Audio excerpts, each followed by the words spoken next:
ಈ ವರಮಹಾಲಕ್ಷ್ಮಿ ಹಬ್ಬಕ್ಕೆ ಹೊಸದಾದ ಸ್ವೀಟ್ ಮಾಡೋಣ ಬನ್ನಿ ಫ್ರೆಂಡ್ಸ್. ನೋಡಿ, ಮೊದಲಿಗೆ 2 ಕಪ್ ಮೈದಾ ತೊಗೊಂಡಿದ್ದೀನಿ. 1 ಚಿಟಿಕೆ ಕೇಸರಿ, 1 ಚಿಟಿಕೆ ಉಪ್ಪು ಹಾಕಿ ಕಾಯಿಸಿರೋ ಎಣ್ಣೆ 4 ಸ್ಪೂನ್ ಹಾಕಿ ಚೆನ್ನಾಗಿ ಹಿಟ್ಟನ್ನು ಕಲಸಿ, ಆನಂತರ ಸ್ವಲ್ಪ ನೀರು ಹಾಕಿ ಹಿಟ್ಟನ್ನು ಅದಕ್ಕೆ ಕಲಿಸ್ಕೋಬೇಕಾಗುತ್ತೆ. ಅದಕ್ಕೆ ಸಕ್ಕರೆ ಬೇಕಾಗುತ್ತೆ. 2 ಲೋಟ ನೀರು ಸೇರಿಸಿ 2 ಕಪ್ ಸಕ್ಕರೆ ಸೇರಿಸಿ, 1 ಚಿಟಿಕೆ ಏಲಕ್ಕಿ ಪೌಡ್ರ್ ಸೇರಿಸಿ ಪಾಕ ಅನ್ನೋದು ರೆಡಿ ಆಗ್ತಾ ಇರುತ್ತೆ. ನೋಡಿ, ಅದಕ್ಕೆ 10 ನಿಮಿಷ ಆದಮೇಲೆ ಈ ಹಿಟ್ಟನ್ನೋದು ಈ ರೀತಿ ನಾವು ಸ್ಕ್ವೇರ್ ಟೈಪು ಲಟ್ಟಿಸ್ಕೋಬೇಕಾಗುತ್ತೆ.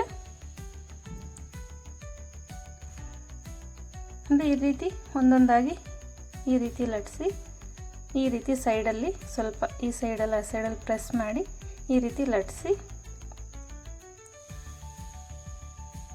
ತುಂಬ ಬೇಗ ಅನ್ನೋ ಸ್ವೀಟು ಆಗುತ್ತೆ ಇದು. ಕಾದಿರೋ ಎಣ್ಣೆಗೆ ಒಂದೊಂದಾಗಿ ಈ ರೀತಿ ಬಾದಾಮ್ ಪೂರಿ ಅನ್ನೋದು ಬಿಟ್ಟು ಕರೆದು ತೆಗೆದು ಮತ್ತೆ ಅದನ್ನು ತೆಗೆದು